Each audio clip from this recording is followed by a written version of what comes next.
Hey, this is Chris, and in this video I'm going to be talking about the changes we're making to the Stockspot portfolio asset allocations in February 2021 and answering some common questions about those changes.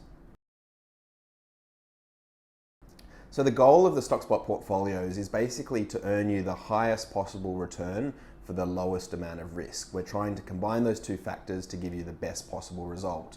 And in order to do this, we have to combine a bunch of different asset classes that have different relationships with each other, and that's known as correlations.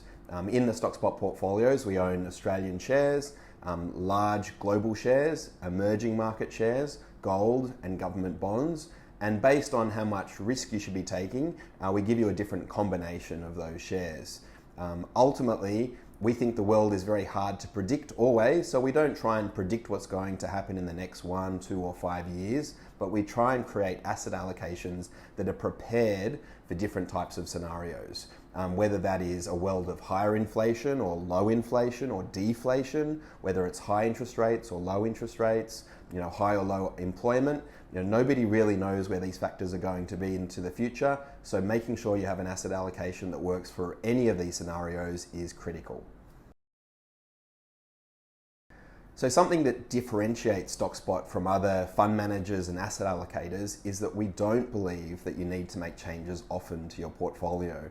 I think a lot of fund managers feel like they need to justify themselves by making a lot of tweaks, but ultimately when you make changes to your portfolio often, it leads to higher costs, higher taxes, and in all likelihood you're not going to be making the right changes if you're doing them often. So we like to make changes very infrequently, so you're deferring the tax that you pay, and also because the world tends to move quite slowly, so it doesn't make sense to be responding to every bit of news.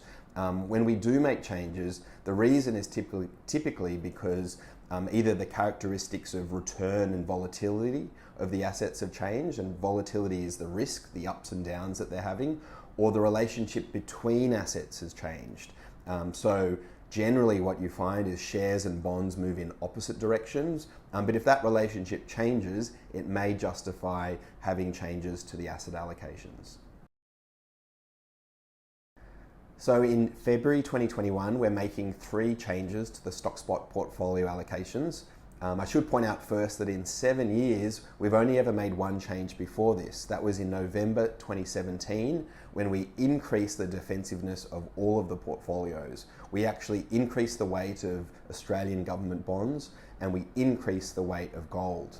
And both of these changes had a positive impact. They helped to protect clients during periods of market volatility, including the big COVID market crash of March 2020.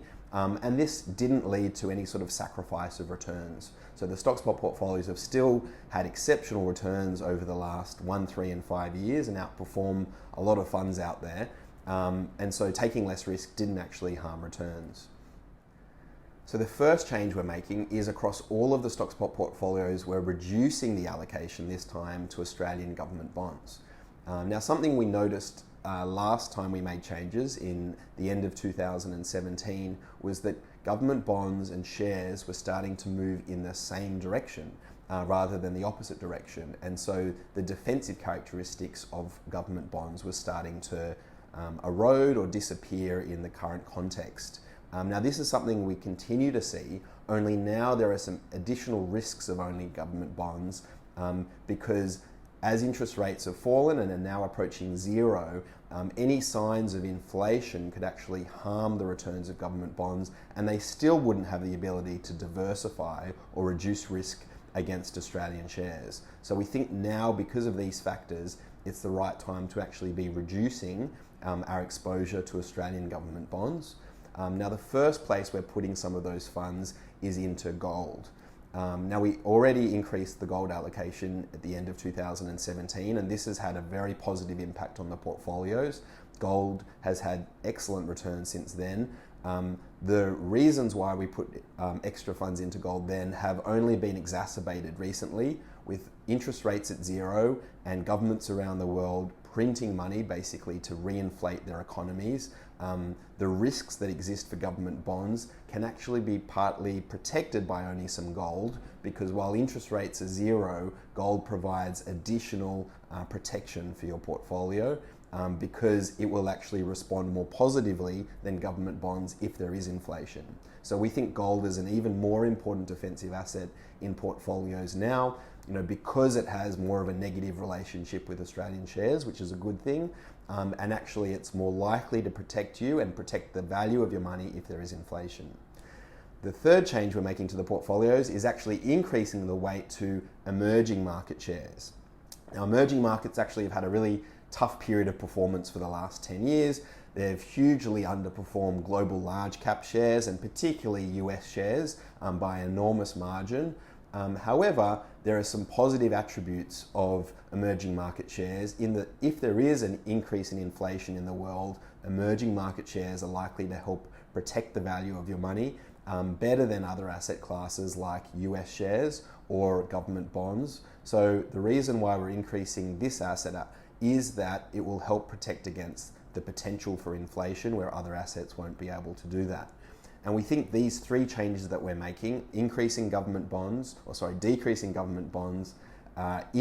gold and increasing emerging markets, will help to give the portfolios more robust returns in different types of scenarios going forward. So the changes we're making will actually affect everyone differently. This will depend on when you started investing with us, any rebalancing we've done recently for you, any top-ups you've made. It's one of the benefits of owning individual portfolios is that all of this stuff happens individually for you. For most people, we'll actually automatically rebalance for you in February.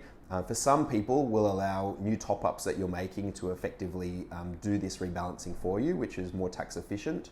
Now, if you've changed your portfolio rebalancing settings to pause or buy only, it may mean that we can't do this change for you, and we'll send you an email to explain what your options are.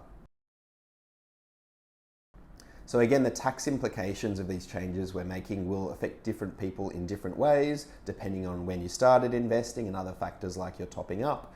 The good thing is because we're mainly selling government bonds and most of the return from government bonds in the past has come from income and distributions rather than capital gains, is that we're unlikely to be realizing any large capital gains. And so the tax impacts will be relatively small. It is one of the brilliant things about rebalancing the portfolios infrequently, which is what we focus on doing, is that generally it defers paying tax, which is what you want to be doing when you're investing, rather than brings it up front.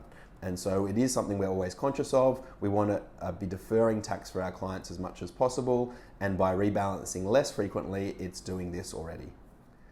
So to wrap up, we're making these asset allocation changes because we want to be prepared for all sorts of different future scenarios for the economy, for inflation, for growth, for interest rates. And we think by increasing gold in emerging markets, reducing government bonds, it's going to lead to more consistent and robust returns going forward. If you've got any more questions, feel free to send us an email or write them below this video.